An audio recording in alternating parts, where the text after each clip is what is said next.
नमस्ते। आज नमस्कार जय श्री राम की जगह संजय सर चूंकि हमारे साथ जुड़े हैं तो मैंने सोचा है उनकी मिमिक की जाए। अ, जिस प्रकार का निर्णय आया है सुप्रीम कोर्ट का, मीडिया भले कुछ भी चला रहा हो, लेकिन मुझे लग रहा है संजय सर ये तो हिंदुओं की जीत है। ये तो सुप्रीम कोर्ट से भी डिलेइंग टैक्टिक्स जिनकी काम नहीं की है। कैसे देखते हैं पूरे निर्णय को सर? देखिए, मुझे तो कोई इसमें विशेष वो लगता नहीं है, क्योंकि जो नॉर्मल जैसा कि हमारे हिंदूवादी लोग मानते हैं कि साहब सुप्रीम कोर्ट पूरी तरह से उनके विरोध में ही रहता है, ऐसा तो कुछ मुझे इसमें दिखा नहीं। बैलेंस्ड ऑर्डर लगता है मुझको कि हाँ ठीक है, आपको एक फंडामेंटल राइट है कोर्ट को अप्रोच करने का। हालांकि ये लोग जो हैं वो इलाहाबाद हाई कोर्ट को अप्रोच करने से क्यों डरते हैं? यही काम ये इलाहाबाद हाई कोर्ट में कर सकते थे। भाई अगर वहां भी जाते तो वहां भी उनको ये रिलीफ तो मिलती ही, क्योंकि 2-1 दिन का इंटरिम ऑर्डर देने में कोर्ट को कोई तकलीफ होती नहीं, उसको कोई ऐसा कोई खास वो होता ही नहीं। जिनको भी लीगल प्रोसीजर्स का पता है, जिनको भी ये पता है कि कोर्ट किस तरह से काम करते हैं, वो कोर्ट जो है वो कोई सरकार की तरह काम नहीं करते। तो कोर्ट जो है वो दोनों साइड्स को सुन के, और जब तक फाइनल डिसीजन की बात नहीं होती तब तक जो है वो इश्यूज बैलेंस करके चलते हैं। ये हर कोर्ट में आपको मिलेगा। तो कोर्ट में जो है नादिरशाही जो है वो एक्सपेक्ट नहीं करनी चाहिए। नहीं, तुम कैसे आए, हम तुम्हारी बात नहीं सुनेंगे, ना ना, this will never happen in the courts. तो कोर्ट्स आपने एक विल और बी बात कही बैलेंस्ड। ना। तो इसमें भी इनफैक्ट मैं आपको सही बताऊं, मैंने अभी थोड़ी देर पहले खुद ही एक वीडियो किया है और उसमें ये कहा है कि भाई मैं खुद ही सरप्राइज था कि इस एएसआई को क्या हो गया। ये वही एएसआई है जिसने इलाहाबाद हाई कोर्ट में 3-3.5 महीने तक रिप्लाई नहीं फाइल किया, जब तक कि उसको धमकाया नहीं गया। जब कोर्ट ने उनको धमकाया तब उन्होंने रिप्लाई फाइल किया, और उसके बाद जो पहला जो सर्वे था, जो शिवलिंग के सर्वे वाला जो ऑर्डर था, वो तब आया।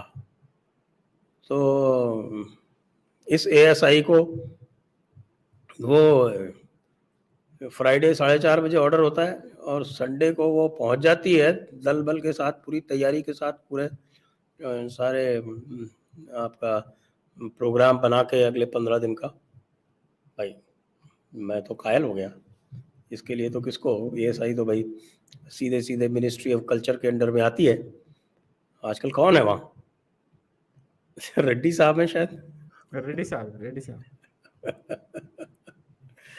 तो फ्रैंकली मुझे तो बड़ा सुखद आश्चर्य हुआ आज सवेरे जब कहा कि कल रात को जबकि साहब के सवेरे 7 बजे से सर्वे शुरू होगा। और मुझे लगता है कि ठीक है, सवेरे 7 बजे से सर्वे इन्होंने शुरू कर दिया, तो अब ये हो गया कि भाई 21 तारीख को 5 बजे तक हाई कोर्ट को अब ऑर्डर देना है, 26 तारीख तक। तो all in all I think मैं तो इसको पॉजिटिव ही देखता हूँ, मैं तो इसको नेगेटिव नहीं देखता। नहीं, मैंने भी बड़ा पॉजिटिव देखा। रेड्डी साहब के बारे में बाद में बात करेंगे, फिर लोग कहेंगे कि ये मास्टर स्ट्रोक है, मोदी सरकार की तारीफ हो रही है, लेकिन रेड्डी साहब की नहीं तारीफ तो नहीं, होनी। अभी यही सारे लोग जो है वो जब आपकी हमारी बात सुनेंगे तो वो उल्टी बात करना शुरू कर देंगे कि भाई आगे बढ़। मोदी सरकार हमारे दबाव में झुकी।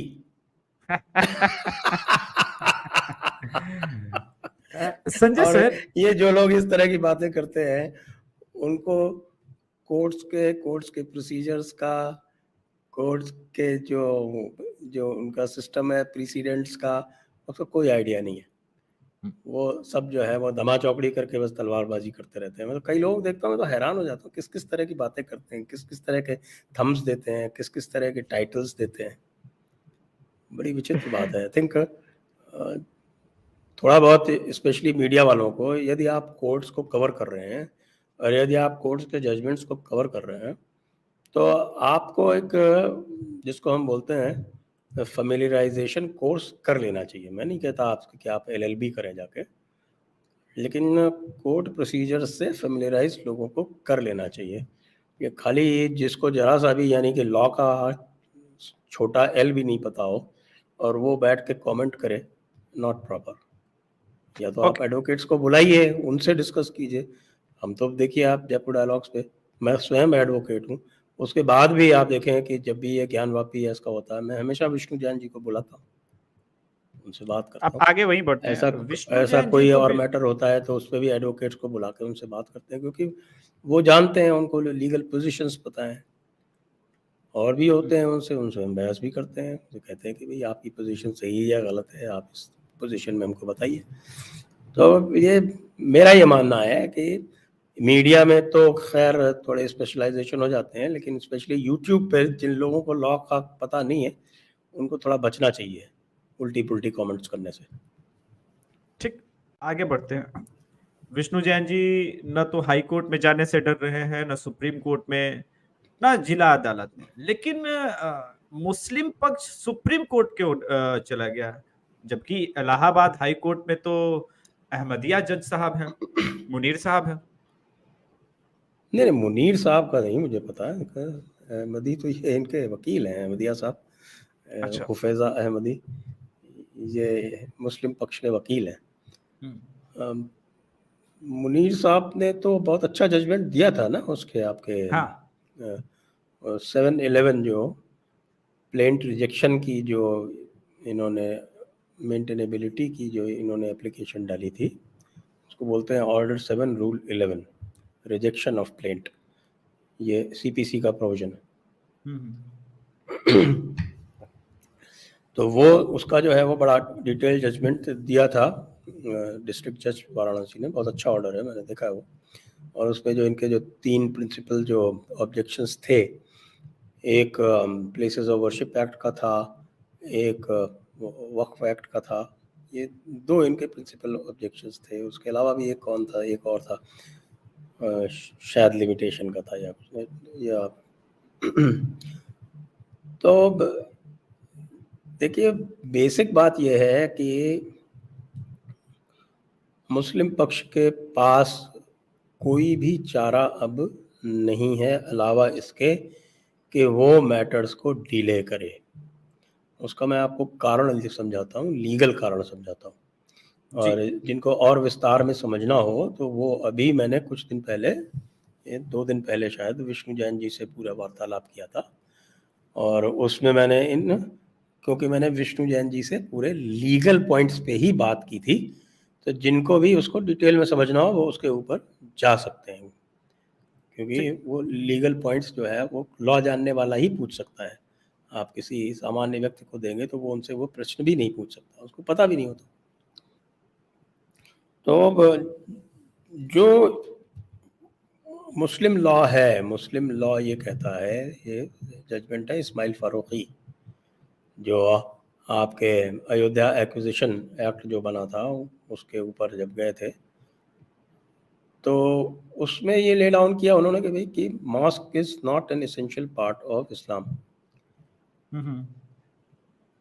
और ये कंसिस्टेंट मोहम्मदन लॉ है इंडिया में। आपको ओके। मोहम्मदन लॉ की हिस्ट्री बता दें कि अंग्रेज़ों ने जो भी मोहम्मदन लॉ बनाया वो उन्होंने फतावा आलमगीरी के बेसिस पे बनाया, ठीक। और उसी के बेसिस पे जो ब्रिटिश हैं उन्होंने निर्णय दिए। और मैं आपको ये भी बता दूं कि मेरा ये मानना है कि जो ब्रिटिश जजेस थे उन्होंने हिंदू लॉ और मोहम्मदन लॉ पर बहुत मेहनत की, और जो उनके उस समय के जजमेंट्स हैं, चाहे वो प्रीवी काउंसिल के हों, चाहे हाई कोर्ट्स के हों, तब तो 3 ही प्रेसिडेंसी हाई कोर्ट होते थे, उसके बाद फिर इलाहाबाद हाई कोर्ट आया चौथा। तो उनके जो जजमेंट्स हैं, चाहे फेडरल कोर्ट के जजमेंट हों, 1935 गवर्नमेंट ऑफ इंडिया एक्ट के बाद फिर फेडरल कोर्ट आया, वो हिंदू लॉ और मुस्लिम लॉ को बहुत अच्छी तरह से अप्रिशिएट करते हैं, रिमार्केबल।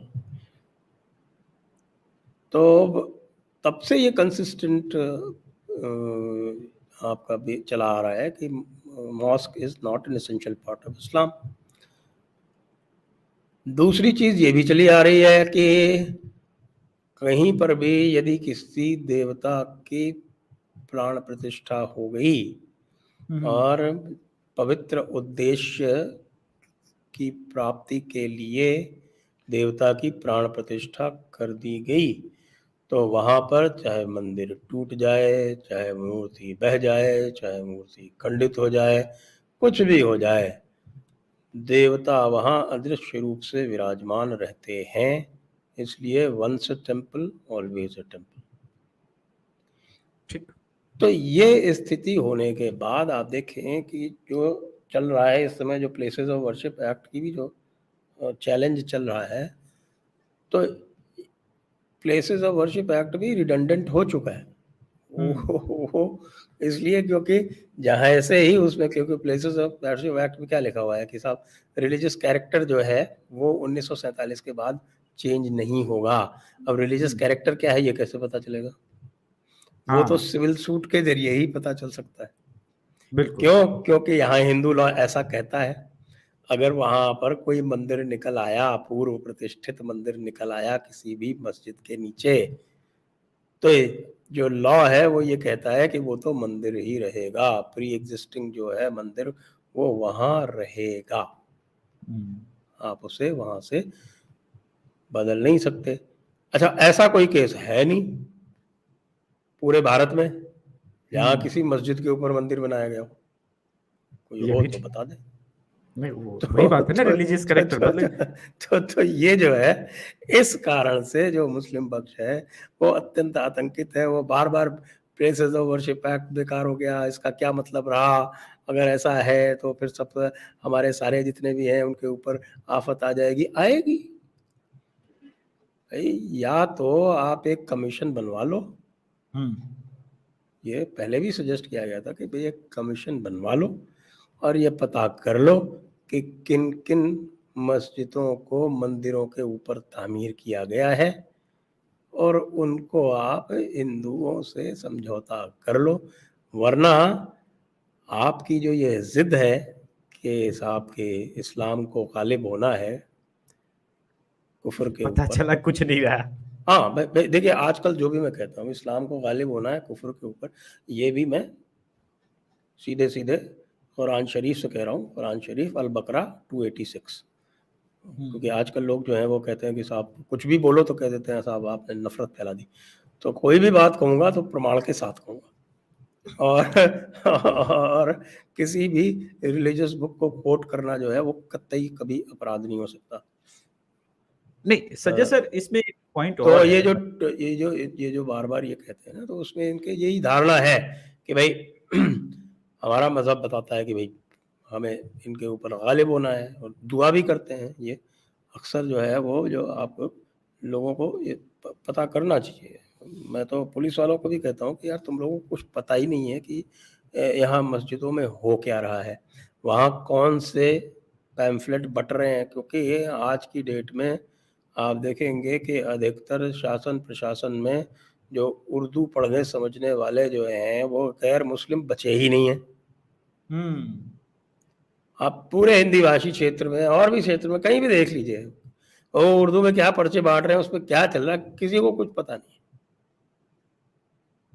तो ये जो जिद है वो इसमें है कि साहब के, वो भी फिर से मैं कहूँ कि ये जो हुक्म आया है कुरान का कि साहब इस सारी ज़मीन जो है वो अल्लाह की बनाई हुई है और अल्लाह के बंदों के लिए, उसी को लेके ये लड़ते रहते हैं। तभी ये कहते रहते हैं कि भाई भारत में हमारा राज होगा। आप देखिए कई सारे मौलवी मौलाना जो है वो इस तरह की बात करते हैं, हाँ वो और तो उनकी इस तरह की बात पे कोई भी कॉग्निजेंस नहीं लिया जाता है। क्योंकि ये बात जो है वो भी कहते हैं कि साहब की तुम्हारी किताब में लिखी हुई है, तो भाई तुम्हारी किताब में लिखी हुई है, तुम कह रहे हो तो मैं उसको कोट कर देता हूँ, तो मेरे को क्यों फिर आप जो है बनाते हो आरोपी, साहब क्योंकि इन्होंने आप ऐसा कह दिया। दुनिया के आगे सत्य बता देते हैं, और सत्य वो ठीक हजम होने वाली बात नहीं है सर। इसमें एक और केस था ना सर 1938 में, ब्रिटिश एरा के समय ज्ञानवापी को लेकर के, वो दीन लैंड मोहम्मद हम का केस है, उसकी बात ये दीन करते मोहम्मद रहते हैं। वाला जी। हाँ, तो मैंने आपको बताया ना 3 पॉइंट जो थे, तो वो हम्म 3 पॉइंट में तीसरा दीन मोहम्मद का केस था। हाँ और हाँ उन तीनों को डील करते हुए डिस्ट्रिक्ट कोर्ट वाराणसी ने ये होल्ड किया था कि ये तीनों केस ही किसी प्रकार की बाधा उत्पन्न नहीं करते हैं, और जो प्लेंट है वो मेंटेनेबल है, वो किसी भी कानून से बाधित नहीं है। बेसिकली यही देखा जाता है उस समय कि भाई ये किसी कानून से बाधित तो नहीं है। नहीं तो क्लेम ऑर्डर कैसे बन 7 रहा है रूल सर फिर 11 मुसलमानों का? दीन मोहम्मद है। केस से तो स्पष्ट है ना कि उनका तो लैंड भी नहीं है, कुछ भी नहीं उनके हाथ में है। दीन मोहम्मद केस जो था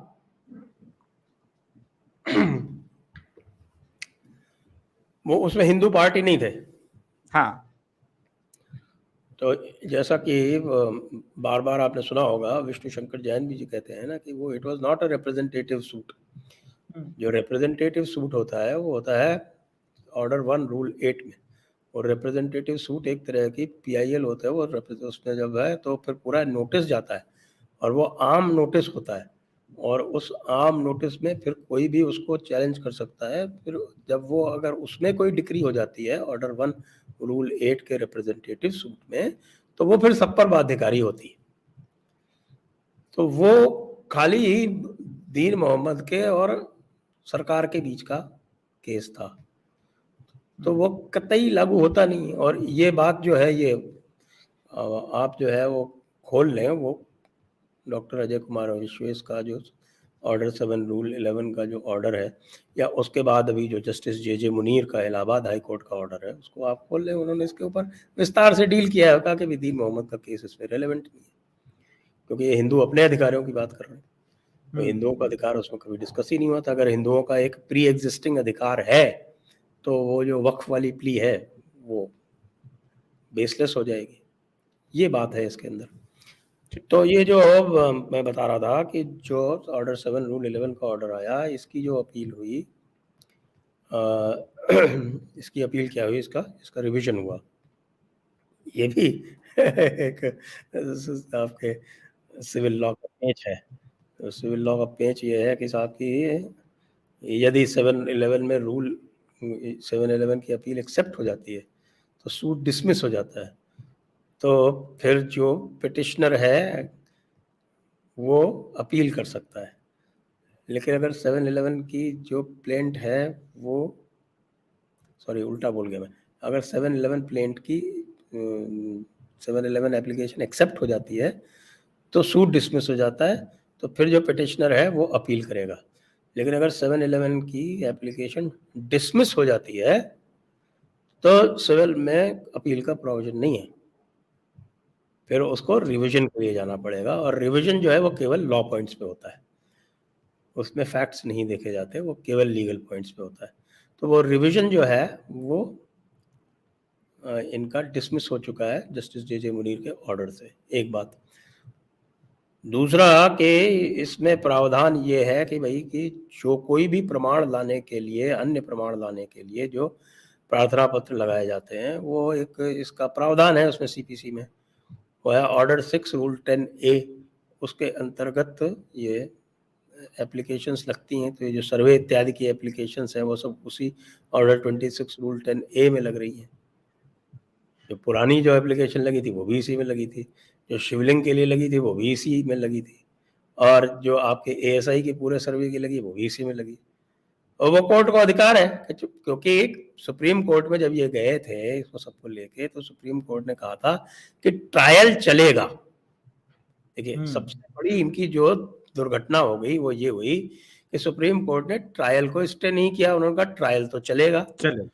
दूसरा, सुप्रीम कोर्ट में इनके साथ क्या दुर्घटना हो गई कि ये गए थे नमाज पढ़ने और रोजे गले पड़ गए।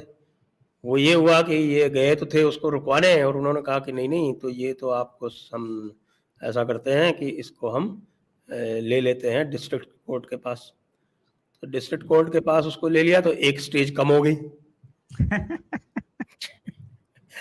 अब अगर ये चलते तो एक स्टेज में 2-3 साल लग ही जाते।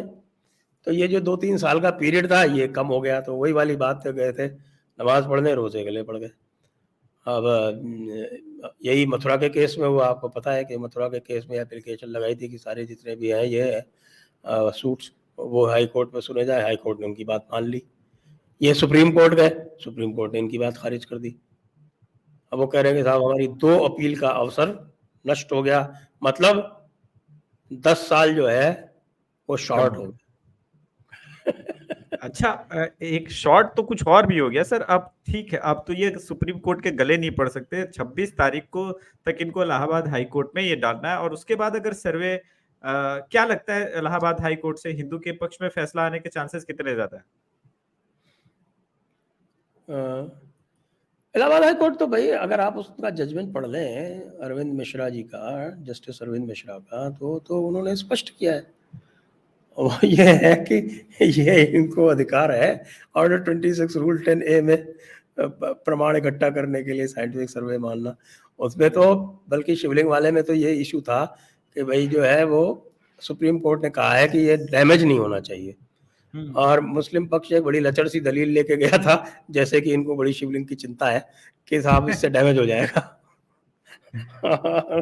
इन्होंने एक हमारे पक्षकार को भी तोड़ दिया है। जो जितेंद्र सिंह बिशैन है, यानी जो राखी सिंह के पावर ऑफ अटॉर्नी है, वो तो बहुत पहले से इनसे एक तरह से इनमें ही शरीक हो गए। तो साहब ये डैमेज हो जाएगा, तो वो उन्होंने पूरी रिपोर्ट मांगी, उन्होंने ASI से रिपोर्ट मांगी, और उन्होंने दूसरा एक और ऑर्गेनाइजेशन है कौन सा है वो, जो सॉइल वगैरह देखता है, उसका नाम भूल रहा हूँ मैं, उससे रिपोर्ट मांगी जो कानपुर में है। तो इन सब ऑर्गेनाइजेशन से रिपोर्ट मांगी, उन्होंने सबने रिपोर्ट दी, एक्सपर्ट रिपोर्ट की, हाँ हो सकता है बिना डैमेज किए, तब उन्होंने उसके बेसिस पे ऑर्डर कर दिया। अब ये जो ASI वाला सर्वे है, इसमें तो वो इशू भी नहीं है। हाँ, उसमें तो शिवलिंग का एरिया ही नहीं आ रहा, वो तो शिवलिंग को छू ही नहीं रहा। वो शिवलिंग के एरिया के बाहर का उन्होंने बोला है, तो वो उसमें कहीं किसी डैमेज का कोई इशू ही नहीं है। डैमेज तो इन्होंने 1669 में जो करना था कर ही दिया था, आपको पता ही है। तो जो मेरी रीडिंग है लॉ की, ये भी जाके अल्टीमेटली सुप्रीम कोर्ट में टिकना है, और अच्छा, इसके सुप्रीम बाद कोर्ट हाई कोर्ट के बाद फिर सुप्रीम कोर्ट में अप्रोच करेंगे? वो तो जाएंगे भाई, देखिए कोई इनके पास और उपाय नहीं है इसको डिले करने का, क्योंकि जो लॉ है वो बिल्कुल स्पष्ट है। कितना डिले कर पाएंगे आप इस प्रकार से डिले भी किया? पूरा कंसिस्टेंटली देख लीजिए, ये ऐसा सेटल्ड लॉ है जो आज से नहीं, अंग्रेजों के जमाने से यही पोजीशन सेटल्ड है, यही पोजीशन सेटल्ड है। और हमारे सुप्रीम कोर्ट के कम से कम 3 या बल्कि 4 जजमेंट्स हो गए अब तो। आपके जो राम जन्मभूमि का जो ऑर्डर था, उसमें भी यही पोजीशन ली है, once a temple always a temple, उन्होंने पूरा लिखा हुआ है। Para number 116, para number 117 Ram Janmabhoomi judgment जो है, उसमें उन्होंने इसी पोजीशन को वापस रेटिफाई किया है। और ये पुराने 3 जजमेंट तो मुझे ध्यान आ रहे हैं, एक महंत रामस्वरूप का जजमेंट है 1959 का, एक ठाकुर गोविंद देव ठाकुर गोविंद देव जी हमारे जयपुर वाले, उनसे संबंधित एक निर्णय है, वो भी 5 जजेस का है, वो भी 1965 का है। फिर राम जानकी मंदिर का एक जजमेंट है। सब में यही पोजीशन आती है कि भाई जहां पर एक बार प्राण प्रतिष्ठा हो गई और ये सिद्ध हो जाता है, वहां पर मंदिर कभी भी रहा है, केवल ये सिद्ध करना है। यहाँ तो काशी में मामला बहुत सिंपल है। देखिए, ये पूरा दम दे के बाबरी मस्जिद वाले कांड में मुस्लिम पक्ष इसलिए लड़ा था क्योंकि इनको ये पता था कि कम से कम वहां पर किसी भी प्रकार का प्रत्यक्ष प्रमाण मंदिर का नहीं दिखता है। वो जो कुछ भी था वो उस टीले के नीचे था। ठीक, यहाँ तो सब स्पष्ट दिखता है भाई। आपको कुछ करना ही नहीं है, आपको जाके पश्चिमी दीवार का निरीक्षण करना है, अंदर जाके गुंबद का निरीक्षण करना है, और अगर ग्राउंड पेनिट्रेटिंग रेडार 4-5 लगाए, आपको पक्का हो जाएगा कि यहाँ पर मंदिर था, पूजा हो रही थी 1983 तक, 1993 तक। ये सारे तो तथ्य जो है ये अकाट्य हैं, इस पे ये करेंगे क्या? तो कुछ नहीं कर सकते। मथुरा वाला तो और भी स्पष्ट है, मथुरा वाला तो और ज्यादा क्लियर है, और वहां भी ट्रांसफर संभावना जमीन का यही नजर ट्रांसफर आ ही रही है। फ्रॉड से हुआ है, वो तो फ्रॉड का केस है। हाँ, वो तो सीधे सीधे फ्रॉड का केस है। लेकिन मथुरा वाले केस में तो फिर भी मुझे लग रहा है कि और ज्यादा इजी लग रहा है। तो ज्ञानवापी को मेरा अंतिम प्रश्न ये था सर, किस हद तक जाकर के डिले कर पाएंगे, कितना इंतजार करना पड़ेगा मैक्सिमम? देखो ये डिले तो कितना हो सकता है ये तो कहना बड़ा मुश्किल है, क्योंकि जो केस आपका राम जन्मभूमि का जो था वो शुरू हुआ था 1948 में नहीं, और समाप्त हुआ जाकर 2019 में। तो उसको कितने बीच में साल ऐसी लग गए? सरकारें उसको रही ना उसको जहां इन सब 71 चीजों पर साल फोकस नहीं था। लग गए, 71 साल लग जी। गए। और उसमें भी आप देखिए कि हाई कोर्ट का जजमेंट 2010 में आ गया था, सुप्रीम कोर्ट में 9 साल लग गए। तो वही तो है रिलेटेड केस। आप बहुत शीघ्रता करेंगे, कुछ करेंगे, सब करेंगे, तो फिर देखिए कितना समय लग जाए। थोड़ा सा सरकार इसमें स्टेप्स ले सकती है, लेकिन वो लेती हुई दिख नहीं रही। अभी प्रिवेंशन ऑफ वर्शिप,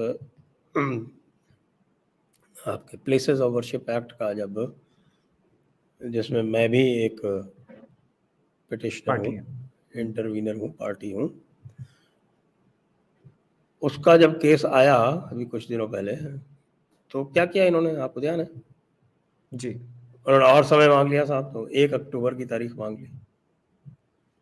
अब ये तो भाई सरकार की तरफ से डिले हो, ये तो कम से कम आप और हम एक्सेप्टेबल नहीं। प्रेशर बना सकते हैं सरकार के ऊपर कि भैया सर, तुमको करना क्या है, अपना स्टैंड ले लो, या कह दो कि हमारा कोई स्टैंड नहीं है, इतना ही कह दो। दोनों में से कोई भी कर दें तो कम से कम क्लियर हो जाएगा कि कम हम से कम लीगल। आगे तो बढ़े। अब हाँ, कम वो से कम कोर्ट सरकार जो अगर है ये वो कह दे कि हम लीगली ऐसे जाना मामलों चाहते हैं। में कोर्ट्स की क्या एटीट्यूड होती है, ऐसे जो है जो मामले जो हैं वो जो बहुत सेंसिटिव हैं और जिसमें बहुत सारी जनता के हित जो हैं वो सम्मिलित हैं, ऐसे में वो सरकार को कहती हैं कि भाई सरकार अपना मत रखे, वो चाहती है कि भाई सरकार सामने आए। ये जो तरीका है कि आप कंधे पे रख के बंदूक चला दें जुडिशरी के, तो जुडिशरी भी इतना समझती है, इतना तो जुडिशरी भी समझती है कि हमारे कंधे पे रख के बंदूक चलाने का प्रयास हो रहा है, तो वो भी अपना कंधा ऐसी आसानी से नहीं देती ऐसे केसेस में, इसलिए डिले पे डिले होता जा रहा है। वो माइनॉरिटी कमीशन वाला एक्ट था, उसमें क्या किया इन्होंने, माइनॉरिटीज, स्टेट वाइड माइनॉरिटीज वाला, उसमें एक बार तो रिप्लाई फाइल कर दिया। उस रिप्लाई में ये लिखा कि वे स्टेट्स जो हैं वो अपने स्तर पर निर्णय ले सकती हैं।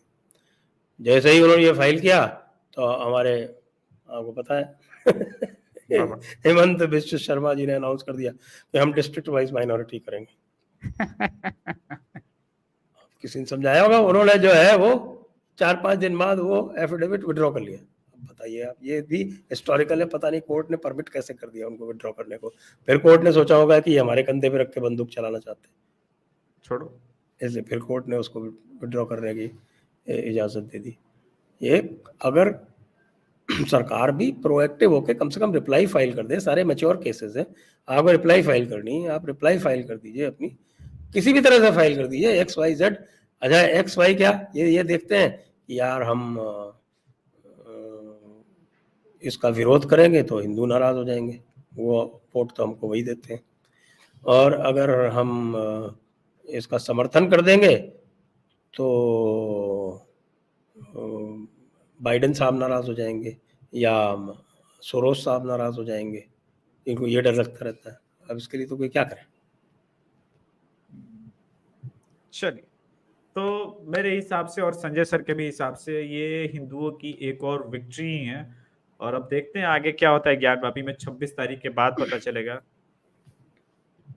तब तक चैनल को सब्सक्राइब करेंगे, वीडियो को लाइक करेंगे और जय श्री राम का नारा कमेंट बॉक्स में।